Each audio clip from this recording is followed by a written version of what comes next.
Poverty has a profound impact on children's life outcomes. London is the sixth richest city in the world. It provides 20% of the UK's GDP, and it's one of the most expensive cities worldwide to live in, and yet 4 in 10 London children live in poverty. I want to be a policeman or dentist. Poverty's blighted aspirations of young people in many ways, and it'd take me a long time to tell you a lot, but I'll give you an example, and this is a very true story. There's a child at the gate one day. They called me Aussie Mick here for some unknown reason, and the reason that he came up to me was, Aussie Mick, I've got a job. And I went, that's great, mate, that's really good. What do you got? He says, I'm a cleaner at City Airport. And I went, fantastic. And then I turned around and went, go, like that. And it wasn't that I'm against cleaning, I'm as egalitarian as anybody else. It's that, why weren't you thinking instrument fitter? Why weren't you thinking pilot? You know, why don't you think doctor, lawyer? Why don't you think this? They're not thinking like that. They're happy that they got that. So the aspiration is still at a certain level, yeah, and to raise that is a big job. We need a lot of patience, but I'm going to make it happen. I want to be a doctor. While we would do the absolute utmost to create the most inspiring and aspirational and ambitious, service for children, we also feel we have an obligation to work with parents and with people in the community to create a much more interwoven sort of tapestry, because the children that we're working with now have to find their way and their place in this community as they grow up, and it's going to look very different to how it is now. In the past, animals.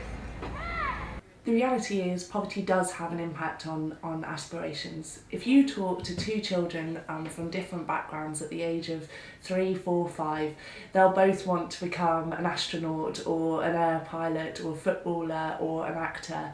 But you talk to the same children aged 14, 15, 16, and suddenly their aspirations will be totally different. So either a fitness person or a vet. Doctor. Community Links has roughly 2 sides to it. One's children and youth, and that speaks for itself, and the other one is Links UK, which is more a political and social body. Childcare Social Enterprise is slightly different to what people perceive as a sort of childcare organisation, in that we have kind of 3 or 4 different kind of elements. One is the child clearly is at the centre, and a lot of the children that we work with come from, or like to be described as disadvantaged and deprived backgrounds, but also the children that we work with come from well-to-do backgrounds. So the idea is that they work together and one wouldn't know the difference between one child and another, because the ambition is for the best for all of them together.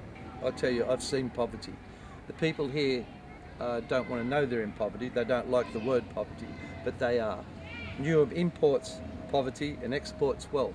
So a lot of times we have poverty here most of the time.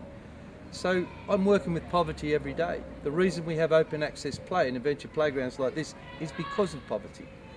And that's why we've got to raise aspirations first. First entertain, then sublimely educate is my motto.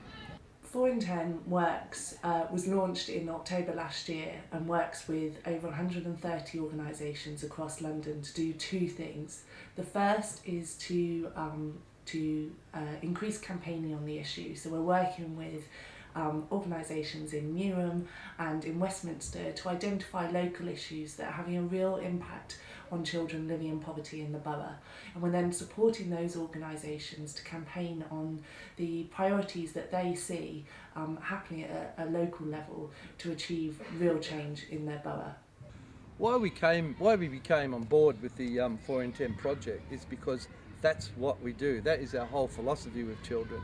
We joined the 4 in 10 project, and we were delighted to join it because the fact that 4 in 10 children live in poverty is pretty shocking in its own right. Whether it's a physical poverty or an emotional poverty, it's still equally shocking. And I think that we can't really address it without each of us, each individual organisation, actually together raising different factors that influence the situation. Children born into poverty are 3 times more likely to suffer mental health disorders, 5 times more likely to die in an accident, and 15 times more likely to die in a fire at home. Moreover, poverty predicts educational outcomes more in the UK than in any other OECD country. Children who are born into poverty are significantly less likely to leave school at the age of 16 with qualifications than their better off peers. And what this does is it consigns children to a cycle of poverty, so that many children who are born into poverty end up becoming the parents of poor children.